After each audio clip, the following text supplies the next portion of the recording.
Okay guys, ngwaye ikaze kandi ndagushimiye wese mu gukurikira YouTube channel yacu Online 250. Guys, nkuko mubizi amanota yageze hanze ariko ushobora kuba utarayabona. Guys, ngiye kukwereka link ebyiri ugiye kwinjiraho primaire cyangwa se ordinary level ukabasha kuba wareba amanota yawe. Guys, niba ubonye ino video mu bantu ba mbere andika muri comment ngo urakoze cyangwa se ndahari.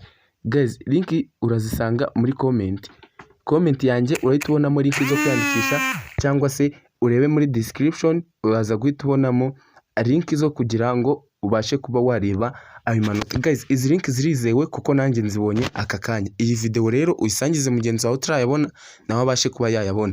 Guys, rero urahita ureba izo link then numara kuzireba uzikande. Nkuko mubibona hano hari ya P6 ndetse niya ordinary level cyangwa se O level. Kadukande ku ya P6. Nidukanda ku ya P6 biraterwa na browser ukoresha. Ngiye base bangeza hano.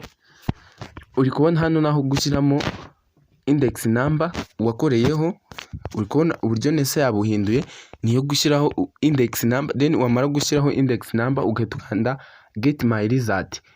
Guys, ubu buryo burizewe kandi burakora. Kankwereke no muri secondary cyangwa se ordinary level. Guys, urakanda hano muri secondary, numara kuhakanda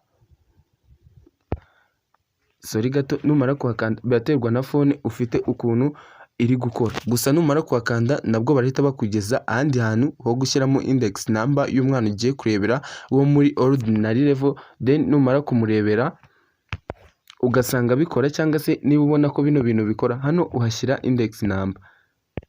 Guys, hano uhashyira index number, wamara kuhashyira index number ugahita ukanda hano kuri get my result.